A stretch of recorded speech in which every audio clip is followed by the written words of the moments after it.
these days? I'm the very best, as usual, fairly busy, but getting along, looking after what I'm supposed to be looking after, and sure, fitting in the odd football match and the odd horse sales, and that's life for me. Well, you know, you're one of the renowned, I'm going to embarrass you, holy men of our area, because people look to you and people get so much from you. So you may be enjoying football, you may be enjoying horses, but by gum, you're at the centre of folk spirituality. Well, yes, we certainly would like to think that life is about people, particularly people who maybe are finding life's journey difficult. And it can be for many reasons. It can be disillusionment with life. It can be bereavement or sickness. And it's not that you have all the answers. You don't have all the answers. But I think the one thing they do want from you is that at least you will walk with them. Yeah, that's hugely important, that you know what it is to be in their moccasins, so to speak.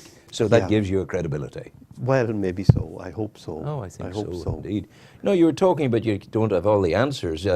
Welby, Justin Welby, the Archbishop of Canterbury, he was in the news recently talking about this. Someone had asked him about his faith.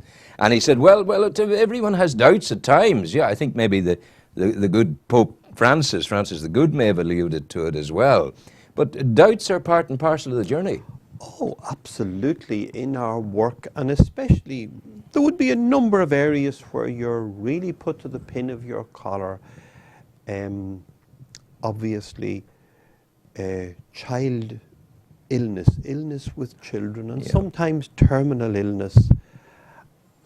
That it would be the one area that pains me greatly, and I ask questions and I say, does God know this?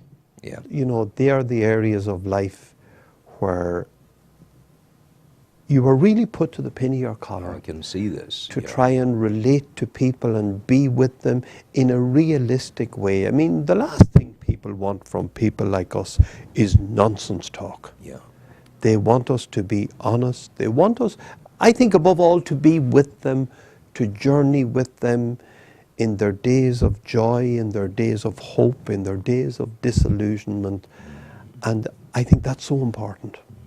If it is a problem, and I'll address it as a problem, we maybe expect that we're going to live forever, and our whole psyche is based on that philosophy. We're going, you know, we don't want ever to die. I know we're going to go to heaven, but God, I don't want to die yet. No, I think so.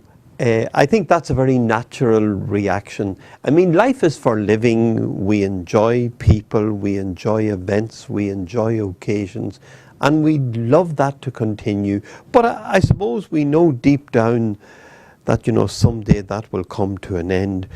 But in the meantime, let's give it the best. Absolutely. John, and enjoy it. When you and I were schoolboys together, sitting in the same classroom, almost sitting at desks in the same room, we thought life was going to last forever.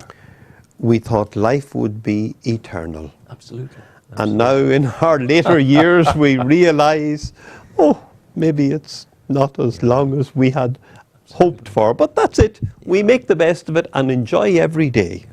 How do you address the issue of the dreadfulness of the unexpected loss of a child? People come to you. You have to do a funeral.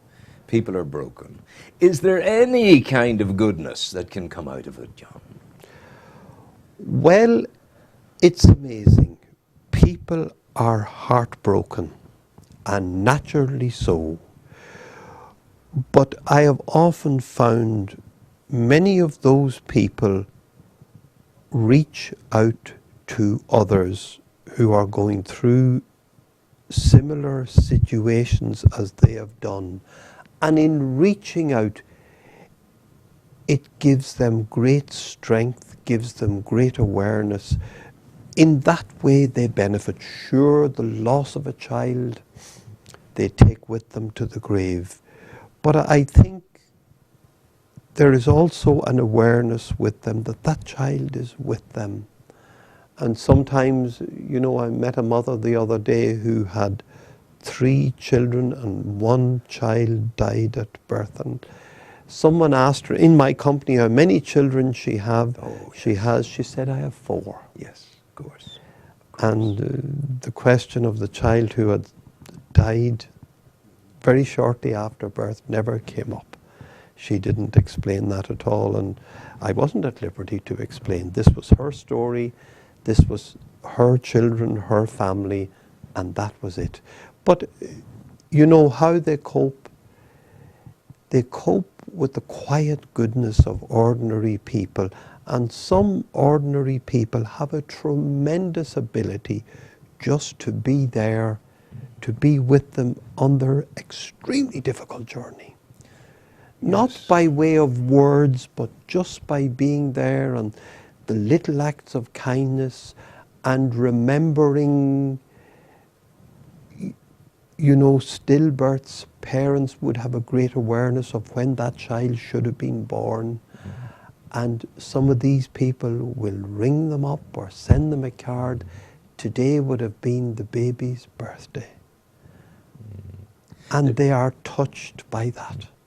Canon John, I read 3 weekends ago in the Irish Times. It's always good on the Saturday. Yes.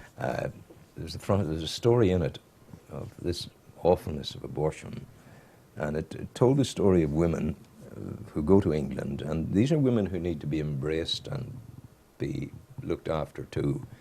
But the story basically was these people went there for the abortion. The baby is 22 of the 24 weeks. It's legal after 24 weeks. 22 weeks down the road. And the injection, is it described it in the article? Yes. Administered straight into the heart of the viable fetus, the baby in the womb. I don't call it a fetus, the baby in the womb. And then the baby dies as a consequence of the injection. Yes. The woman is then sent home, and some weeks later she carries the baby dead, and then takes the medicines that bring on labour, and the dead baby is born. Yes. This was it John Paul who said, it's the greatest evil in the world, this thing of abortion. Where are we on it? Or it seems to be getting out of control.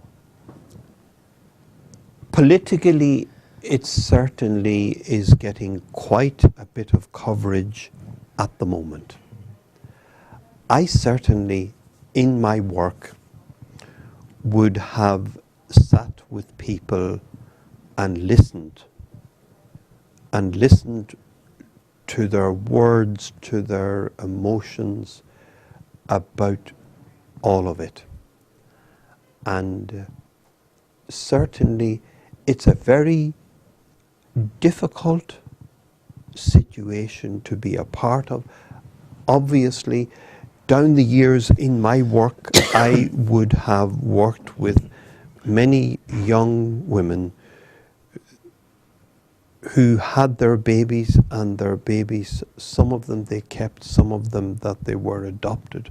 And I mean, 20, 30 years on, I have been involved in introducing these people, these young people, to their mothers.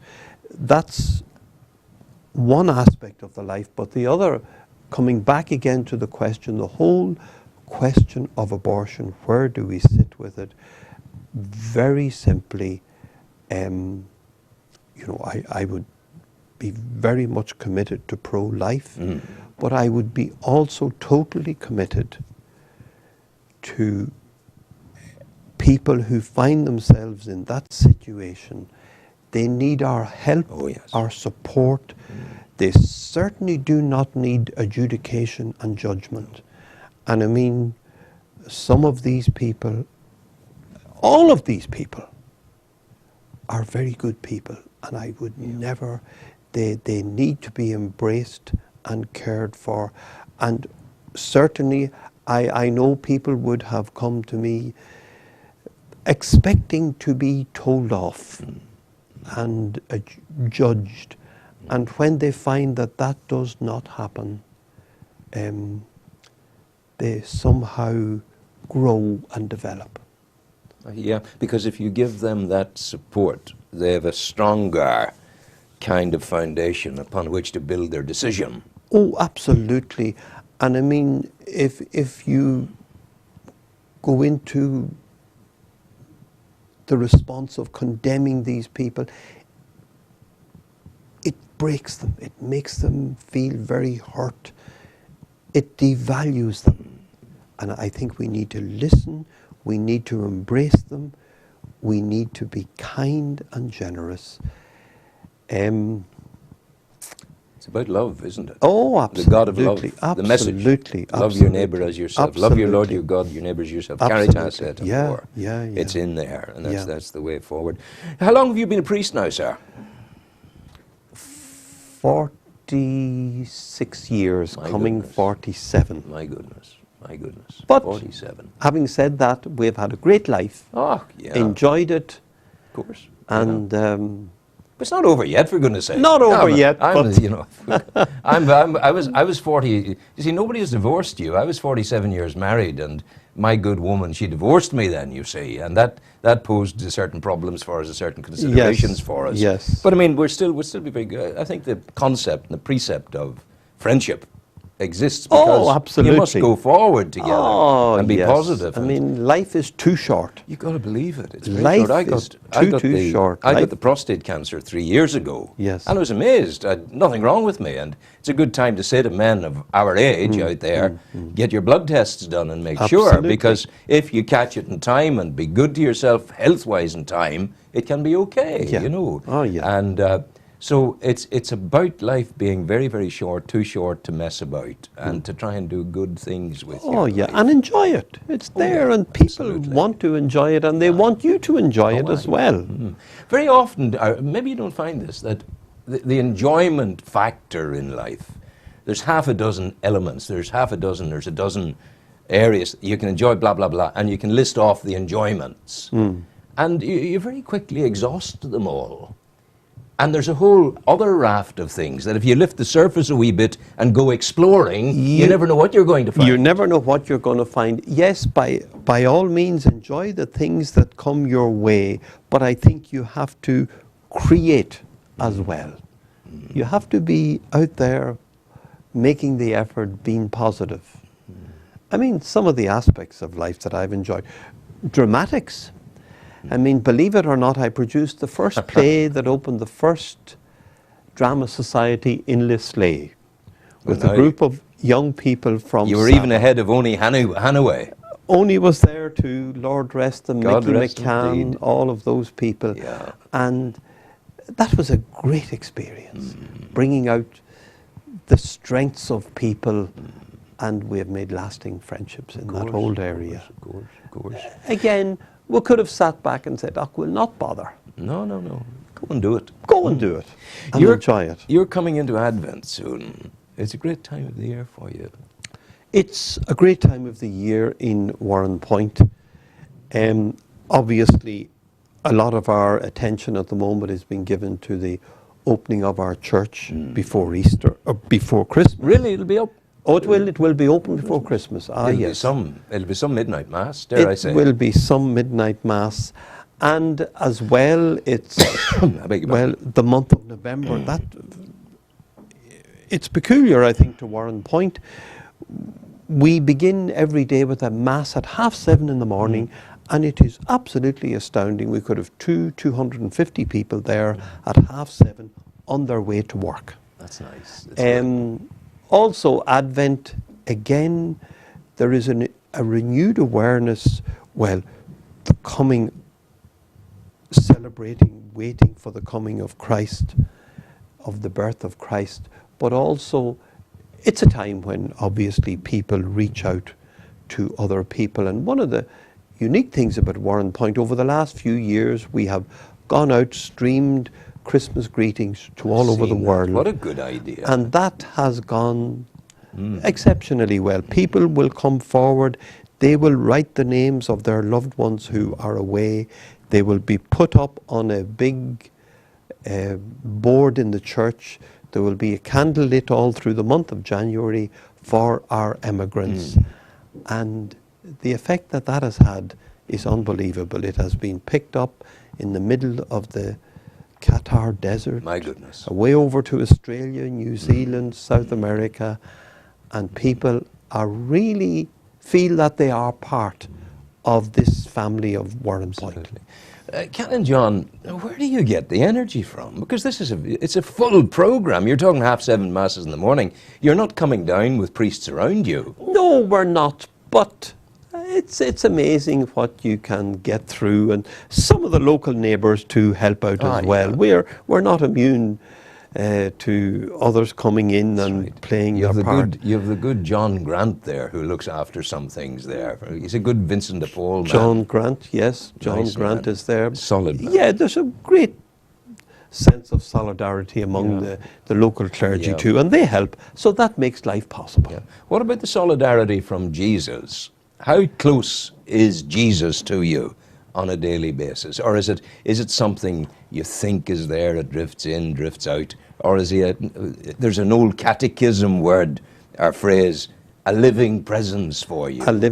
Yes, we would very much feel that we are there in the parish as a living presence of Christ. Now, that's for the people, and I mean, they see that very real in their lives, especially when they are sick and you go to visit them or bring them communion on a regular basis. But for us, we feel that we have been called, we are asked to make Christ present in the world of today, but I think we cannot do that except we have an awareness of Christ in all the bits and pieces that make up our day. With children, I mean, obviously, we have a children's mass in Warren Point every Sunday. I think you could have 200 children there with parents. And the vibrancy that mass has is unbelievable, and the children feel that they are part of it. And it's amazing, although mind you, one young lad came to Mass there the other day with his grandmother, and he says, "Good granny, it's the Canon." Now, there's nobody else, only the Canon, and the granny, wise enough, said to him, "Why is that good?" Yeah. Oh, he says, "He's the old man, I remind you, who tells the stories." He's the old man who tells the stories. Goodness gracious. So, yeah. But no, I mean, that is the key of our lives, the presence, our presence. There will be times when we're very keenly aware of it, and there will be times when the presence of Jesus will be in the distance. You scratch your head and wonder where he is. Absolutely. That can happen. Absolutely. Yeah. But Warren Point, I think, at moments in history, and we can think of all kinds of moments. It was the Warren Point people who, at the time of the narrow water business, not the bridge I hasten to add, but the awfulness at narrow water, the explosions there in the parachute regiment. Yes. Sure, the Warren Point people came out and flooded the square within days of it and had a prayer service for those who had perished. Ah, yes, that's one of the great sadnesses of our past, that these young men went to an untimely death. 18, 19. And I mean, age, obviously the one that's most keenly felt in Warren Point would be the men and women from the parish, particularly a young girl, Joanne Riley, who was at her day's work in the office. Her colleague went out to buy something for the lunch, and there was nothing there when she came back. That would be one of the great sadnesses of Warren Point. Yeah, she's over 25 years dead. Recently, it happened actually in Edwards Presbyterian Church. Yes. The artist of Canada, Alicia Troughton, was over with the Lenin Memorial. That's right. In Edwards Church at that time. By the way, if you should ever wish that to be in your church, it's there, and you just got to say, and it'll be brought and it'll be done. But she had all of the names of all who died, the perpetrators and the victims, hanging there on individual linen cloths, 10 names to each cloth, 400 cloths. And there we find Joanne Riley. Joanna Riley, and there was her mummy looking at it and going down through it. Yes. There were tears, it has to be said. It was a very moving... And I mean, a tremendous woman, some months ago, someone asked her around the 25th anniversary, how would she feel about those who, if they came knocking to the door, she said, I would ask them to come in and I would forgive them. Oh yeah, she said that that night when she was looking at the linen memorial. Yes. No, all bitterness gone, she said. Yes. I feel nothing of that. No. And then, you know, we've been through so much, and it all of your people, your leader and the Protestant leaders, they've been to Stormont talking to the politicians, saying, please get on with it. Oh, absolutely. This is clearly something you would echo. Absolutely. I mean, obviously in Warren Point we have people of all denominations and political opinion, but we are there as a community. I mean, and we want people to work together and, you know, address the problems of our country together as a people. And I mean, great things can happen, but we've got to work together. Do you miss school days? No, I don't. That's an inside question because we were at school together. I honestly don't. I've had a school, yes, I got on all right, but I've had a... You did better than I did, I Well, tell I you. don't, I wouldn't, Oh, I you wouldn't, did, I tell wouldn't you. say that. I but- went over the wall at junior. You stayed on, for goodness sake. When Well- did you first feel the tug of God on your locks, pulling you towards His priesthood? I would say round about 17. Really, John? No, and I mean, I had a great summer holidays. We worked, we went to dances. There was an old carnival on there at that time, Ford's Cross. Watch you remember it. We went out and You crossed the crossroads, you went straight ahead to Cross Medlen. That's correct. That's went correct. right down to Benny Loy's Darcy. Benny Loy's, that's Gosh, right. Goodness And sake. we had met many people, had girlfriends, enjoyed everything. And then I had finished my days in the college, and one of the priests said, look, he said, would you not think about it? Would you not, there are a couple of fellas going, would you not go with them and see how you get on? Well, I said, I'll go and give it a try. And that's basically the frame of mind in which I went. And I suppose the greatest support I had was my late mother. And she said, you know, John, it's your life, and whatever you want to do, that will be all right with us. And if at any stage you decide to come out, you're welcome. Yeah, leave it if you want to. And when there were days when I often wondered, would I go or would I stay? And the very fact that she gave me that freedom made life much easier for me. Dare I suggest that the cold days, the days when you were thinking, what am I doing here? It's amazing the effect of a deep-seated knowledge of Jesus in that situation, and in other situations in my life, can do for a man. Absolutely. Makes the difference. Absolutely. You know, where am I going? Why am I feeling like this? And, you know, it's one of these things you go through. I mean, I certainly at 21 was on the verge of saying, look, no, I've had enough. I'll go. And then I said, well, maybe I'll give it another try and see how we go. And, well, sure, the rest is history. But John, it's a blessing you did stay on, because you would probably guess and know I would be a bit of an iconoclast at times, and I don't mind admitting that. Oh, yes, because fair I enough. challenge and I, you know, I praise and I reject and I'm my own. You know, I don't leave myself out of the criticisms. But you have been iconic in your steadfast religiosity over the time. You're a man. One is proud to say, I know John Kearney.